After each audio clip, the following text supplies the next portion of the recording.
النهارده بنجرب عربية اقتصادية جديدة تحت ال 800 ألف جنيه، وهي الجيلي الجي اكس 3 برو. كمل الفيديو ده لحد الآخر عشان تعرف عيوب ومميزات الجيلي الجي اكس 3 برو.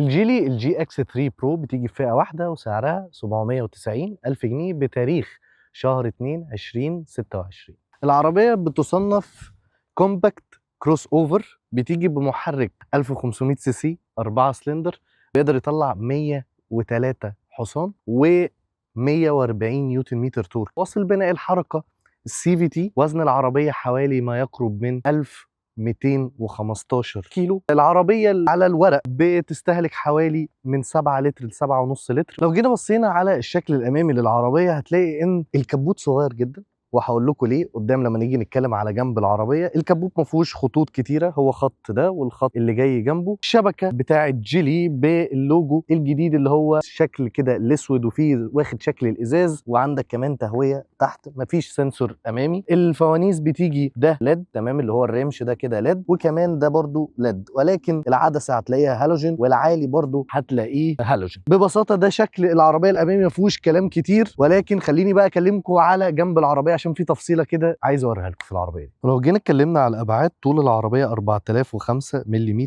عرض العربيه 1760، ارتفاع العربيه 1575، الخلوص الارضي حوالي 18.5 سم. واكتر ما يميز الشكل الجانبي للعربيه هو الخلوص الارضي. انت بتتكلم في حوالي 18.5 سم، ولما كنت بجرب العربيه ما حكيتش في اي حاجه، وجربتها حتى في حفر ومطبات ما بتحكش في اي حاجه، وده اللي بيميزها جدا. كمان لو خدت بالكم بصوا الكبوت قد ايه، وبص ظهر العربيه من هنا كده قد ايه. ولكن اللي صمم العربيه دي اهتم جدا بالداخليه بتاعت العربيه. يعني بص حجم الداخليه بتاعت العربيه كبيره جدا، وده راجع ان هو عنده محرك صغير فهو مش محتاج يعمل كبوت كبير. وبرده عنده الشنطه حوالي بيقولوا ان هي 400 لتر، ودي هنشوفها مع بعض. الخطوط اللي موجوده في العربيه، عندك خط كده هنا، وفي هنا خط عند داير الرفرف ورا. وعندك فتحه الباب غريبه شويه، يعني بصوا دي اغرب فتحه باب انا شفتها. يعني بصوا التصميم بتاعها مختلف شويه. وكمان الشريعه، عندك شريعه هنا ازاز، وده اللي هنبص عليه في مساحات الرؤيه واحنا بنجرب كمان شويه. العربيه بتيجي بجنط 16 265 بروفايل عالي، نوع الكاوتش شون يونج، دي تقريبا ماركه الصينيه. بتيجي بديسكات اماميه وخلفيه. ولو جينا اتكلمنا على السيفتي في العربيه دي بالنسبه للفرامل، عندك كل عوامل السيفتي للفرامل: اي بي اس، اي بي دي، اي اس بي. عندك كمان تاير بريشر مونيتورنج سيستم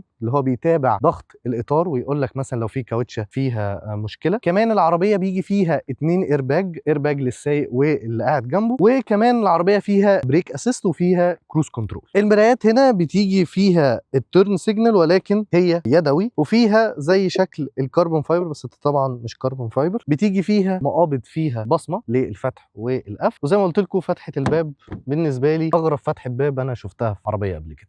لو جينا بصينا على المساحات الخلفيه هتلاقي ان دخول العربيه سهل. ولو جينا بصينا كده على الكرسي ده على ظبطه السايق، ده ظبط طولي انا حوالي طولي 175. عندك هنا بس عقله صباع. هنا عندك نفق فتيس صغير مش كبير بالنسبه للعربيات اللي بيبقى فيها ناقل حركه. فاللي هيبقى قاعد في النص هيبقى قاعد عامل كده.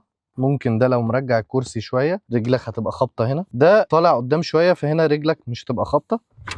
لو جينا بقى هنا قعدنا هنلاقي ان هنا عندك مساحه كويسه. وبالنسبه للهيد روم برضو مساحه متوسطه. عندك ورا ما عندكش فتحات تكييف، عندك بس يو اس بي تايب اي. ما عندكش هنا ارم ريست. والعربيه بتيجي فيها اماكن تخزين هنا قدامك، اماكن تخزين هنا، اماكن تخزين هنا. والخامات بلاستيك، ده بلاستيك وده بلاستيك. العربيه بتيجي بجلد وفيها ستيتشنج الاحمر.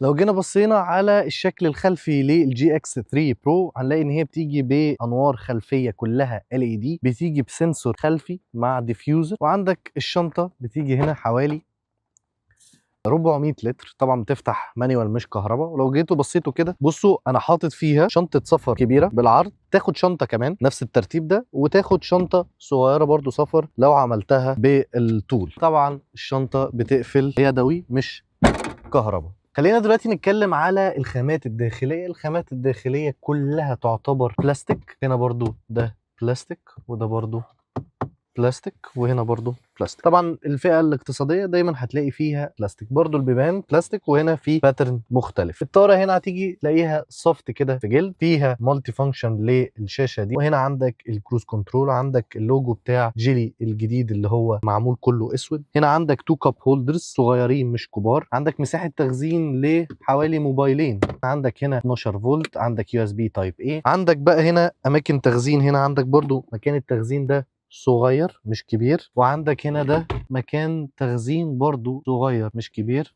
عندك الكراسي بتيجي الاتنين مانيوال مش كهرباء، جلد، عندك فتحة سقف.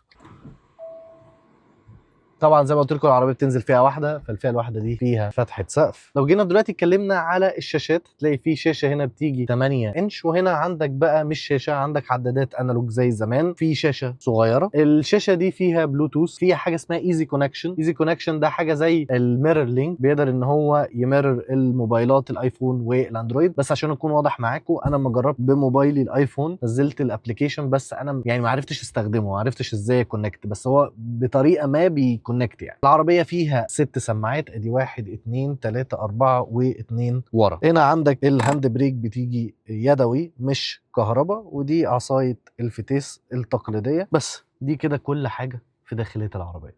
خلونا بقى دلوقتي نجرب تجربه القياده للجيلي الجي اكس 3 برو. اول حاجه هنجربها اداء المحرك. زي ما قلت لكم 103 حصان عند 4400 لفه، وده اللي مخلي صوت المحرك زي ما انتم سامعين عالي، مع طبعا السي في تي اللي فيها. التسارع بتاعها ما بين ال 12 ثانيه وال 14 ثانيه، هنجربه برده مع بعض. المنظومه اللي هي بتقدم لك اعتماديه ليه؟ عشان زي ما قلت لكم العربيه دي 1500 سي سي تنفس طبيعي 4 سلندر، فهي بتقدم لك اعتماديه. ولما دخلت على جروب الملاك للعربيه دي ما لقيتش اي مشاكل بخصوص المحرك او الفتيس، شايفها اعتماديه. واستهلاك البنزين ممكن يكون متوسط تحت المتوسط، انا شايف تستهلك من اول 7 لتر و7.5 لتر لو انت ظابطها على الايكو، ولو على الكومفورت من 7.5 لتر لحوالي 8.5 لتر كل 100 كيلو. لو جبتها على السبورت ممكن تبقى تحت ال10 لتر. فده كده سريعا بالنسبه للمنظومه الموجوده، التنفس الطبيعي كاستهلاك بنزين وكاداء.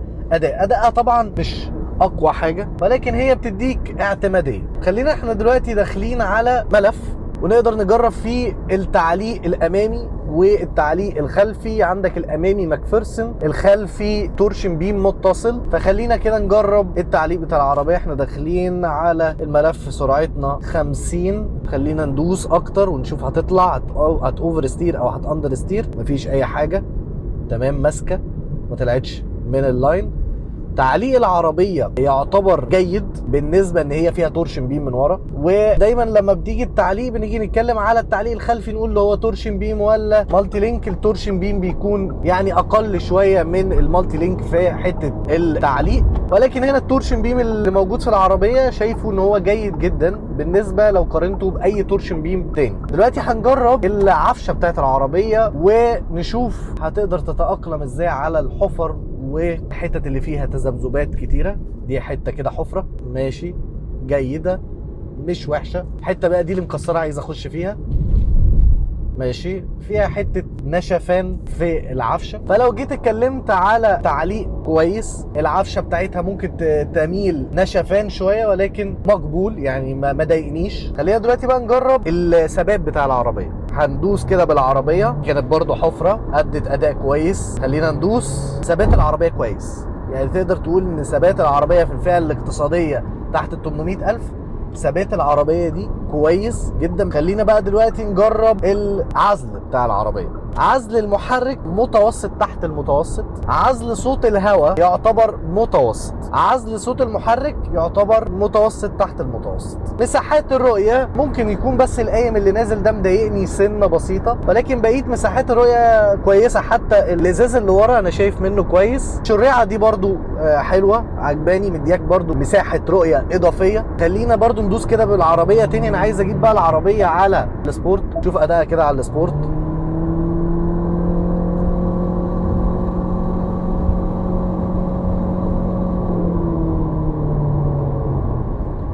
برضه يعني هو حسيت ان نقلات الفتيس بقت تطول اكتر والاستجابه الاوليه بقت اسرع، ولكن صوت المحرك عالي. ده ملف تاني خلينا برضه نجرب فيه التعليق والتماسك بتاع العربيه، السيفتي بتاعه البريكنج سيستم. عندك اي بي اس، اي بي دي، اي اس بي، كمان عندك بريك اسيست وهي ديسكات امامي وخلفي. التماسك بتاع العربيه عجبني جدا. خلينا دلوقتي نتكلم على الحاجات اللي عجبتني في الجيلي الجي اكس 3 برو والحاجات اللي ما عجبتنيش. الحاجات اللي عجبتني هي المنظومه الاعتماديه. عربيه بقى لها سنتين في السوق، ما ظهرش منها مشاكل، ما ظهرش منها عيوب. تاني حاجه تكييف، يعتبر نفس التكييف اللي بتاخده من العربيات الياباني، فالتكييف هنا ممتاز، شايفه من اكتر الحاجات المحليه العربيه، وتقدر تقول لا التكييف بتاعها حلو وبيسقع كويس. تالت حاجه عجبتني في العربيه هي ثبات العربيه. عربيه ثابته حتى على السرعات، ثبات العربيه كويس. اخر حاجه عجبتني في العربيه هي الخلوص الارضي. بتتكلم في خلوص ارضي مرتفع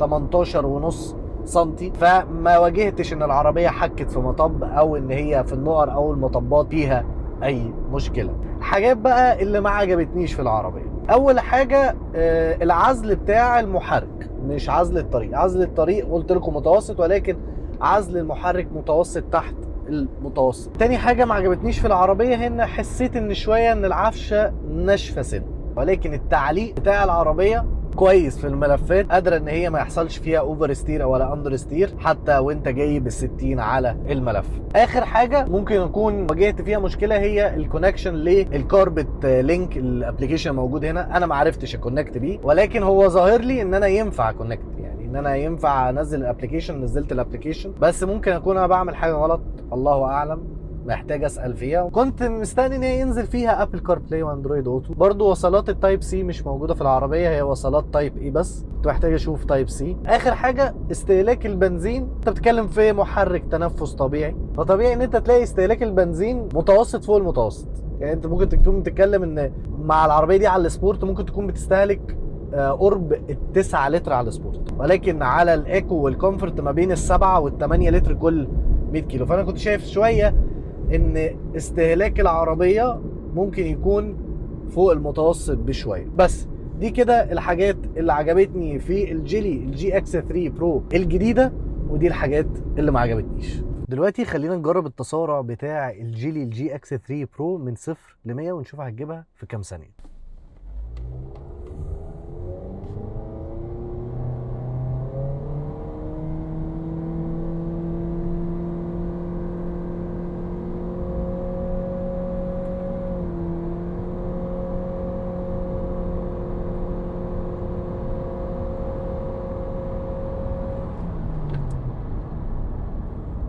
في الاخر خالص دي كانت تجربتنا للجيلي الجي اكس 3 برو من عيوب ومميزات. اكتبوا لي في الكومنتس ايه رايكم في الجيلي الجي اكس 3 برو، وهل تشتروها ولا ما تشتروهاش. ولو حد عنده اي سؤال عن العربيه انا ما جاوبتش عليه في الفيديو يكتب لي في الكومنتس وانا هرد عليه. وبرضه قولوا لي عايزين نجرب ايه عربيات الفتره اللي جايه، اكتبوا لي في الكومنتس.